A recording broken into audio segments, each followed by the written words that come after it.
সফলতার আরেক নাম সমালোচনা।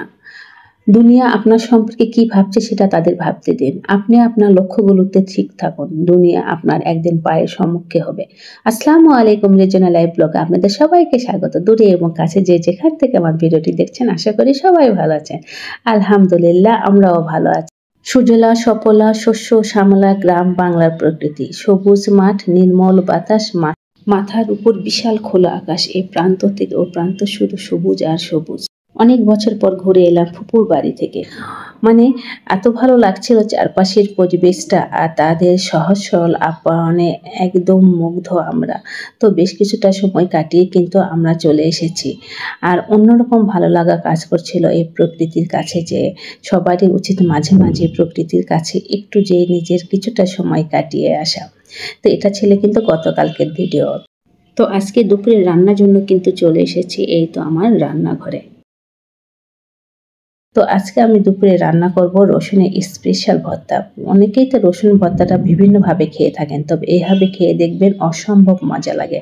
রসুনের কোয়াগুলো খুব ভালো করে ছিলে আমি সরষের তেল দিয়ে হালকা করে কিন্তু ভেজে নিয়েছি। এখন ওই পানি পেঁয়াজ কুচি দিয়ে আর একটু সরষের তেল দিয়ে পেঁয়াজগুলো হালকা ভেজে নেব, খুব বেশি ব্রাউন করব না। যে কাঁচা একটা গন্ধের ভাব, সে ভাবটা শুধু দূর করার জন্য। এখন মাঝখানে একটু দিয়ে দেবো সামান্য একটু কালো জিরা, এতে করে কিন্তু ভর্তা টেস্ট একদম দ্বিগুণ হয়ে যায়।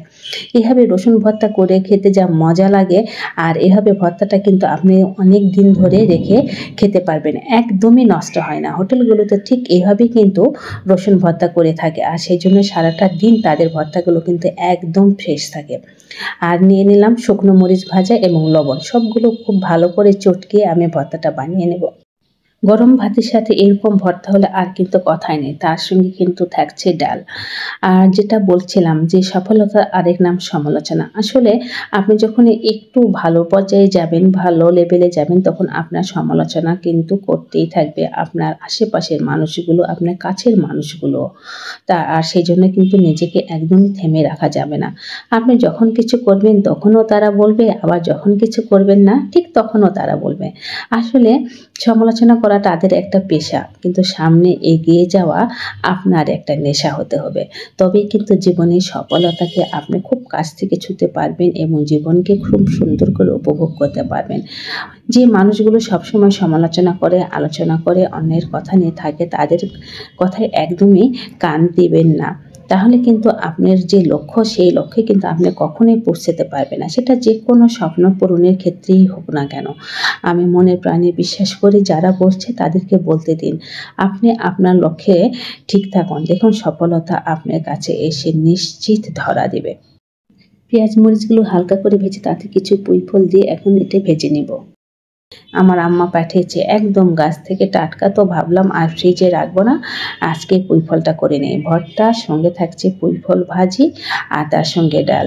আলহামদুলিল্লাহ, দুপুরের আয়োজন কিন্তু এটাই ছিল। আসলে কোথাও থেকে আসার পরে খুব বেশি রান্না করতে কিন্তু একদমই ভালো লাগে না, মনটা কেমন জানি ওই জায়গাতেই পড়ে থাকে। আর বারবার কিন্তু, আর যেহেতু বহু বছর পর ফুপুর বাড়িতে গিয়েছে, আর আমার ফুপু খুব অসুস্থ, তাকে দেখে আসার পর কিন্তু বারবার ভালোই লাগছিল না, আর শুধু ফুপুর কথাই মনে পড়ছিল। সবাই আমার ফুপুর জন্য দোয়া করবেন, আল্লাহ তাকে ভালো রাখুক, সুস্থ রাখুক। আর এই তো ডালটা কিন্তু আমি আগেই রান্না করে নিয়েছি, আর তার সঙ্গে আর এছাড়া রাইস কুকারে কিন্তু আমি অলরেডি ভাতটাও বসিয়ে দিয়েছি। তো আমার প্রিয় আপু ও ভাইয়াদের কাছে বিশেষ অনুরোধ রইল, আমার ভিডিওটি স্কিপ না করে পুরোটা দেখবেন, অবশ্যই একটা লাইক দিবেন। আর এটা কিন্তু বিকেলবেলা, তো বিকেলের জন্য বাচ্চাদের জন্য সামান্য একটু নুডলস রান্না করে দিচ্ছি। আর আমি আমার গাছে যে ক্যাপসিকাম মরিচটা ধরেছিল, সেই মরিচটা দিয়ে কিন্তু আজকে বাচ্চাদের নুডলসটা করে দেব। তো খুব নর্মালি নুডলস রান্না সবাই পারে, এখানে বলবার কোনো কিছু নেই। তবে একটু কালারফুল হলে কি বাচ্চারা খেতে পছন্দ করে, আর নিজে দেখতেও অনেক বেশি ভালো লাগে। তো সেই কথা মাথায় রেখেই ক্যাপসিকামটা দিয়েছি। যেহেতু সবুজটা নেই, শুধু লালটা আছে, তবে সবুজ লাল হলুদ তিনটা দিলে না কালারটা আরও বেশি সুন্দর হয়, দেখতে অন্যরকম লোভনীয় লাগে। বাচ্চাদের যে কোনো খাবারে যদি আপনি একটু লোভনীয় করে পরিবেশন করে দেন, তাহলে দেখবেন ওরা কিন্তু অনায়াসে খুব ঝটপট খুব সহজে খেয়ে নেয়, একদমই ঝামেলা করে না। তাদের মধ্যে যে একটা একঘেয়েমি ভাবটা, সেটা কিন্তু একদমই থাকে না। আসলে প্রতিদিন বিকেলে কি নাস্তা বানাবো এই নিয়ে কিন্তু একটা টেনশনে পড়তে হয়। মানে একেক দিন একই ধরনের খাবার না দিলে বাচ্চারা কিন্তু মোটেও খেতে চায় না। আর নিজের কাছেও কেমন একটা লাগে যে একই খাবার বা একই নাস্তা বাচ্চাদের দিতে কিন্তু মানে কোনো মায়েরই ভালো লাগে না। এই নিয়ে কিন্তু বড় একটা ঝামেলা। তো বেশ কিছু মানে সময় আমি কিন্তু নিজেই বাসায় নাস্তা তৈরি করে দিই আর খুব অল্প সময় বাহির থেকে নাস্তা নিয়ে আসা হয়। তো যাক নুডলসটা হয়ে যাওয়ার পর কিছু তরমুজ ছিল, তরমুজগুলো ফ্রিজ থেকে বের করে এই যে ছোট, ছোট পিস করে কেটে নিয়েছি। আর এই প্রচণ্ড গরমে কিন্তু শরীরের জন্য ভীষণ উপকারী তরমুজ একটি ফল। তো আমি যখন ভয়েস দিচ্ছিলাম তখন চারপাশ থেকে বিভিন্ন ধরনের শব্দ আসছিল। অবশ্যই আপনারা একটু কষ্ট করে দেখে বা শুনে নেবেন। তো আমার প্রিয় আপু ভাইয়াদের কাছে অনুরোধ রইল আমার ভিডিওটা অবশ্যই লাইক দিয়ে কন্টিনিউ করবেন। আর এই যে মেয়ে কিন্তু আমার ফুপুর বাড়ি থেকে বেশ কিছু আম এনেছে সেগুলো একটু দেখিয়ে দিলাম। সবাই ভালো থাকবেন, আবার দেখা হবে পরবর্তী ভিডিওতে। আর সকলের সুস্বাস্থ্য কামনা করে আজকের ভিডিওটি এখানেই শেষ করছি। আল্লাহ হাফেজ।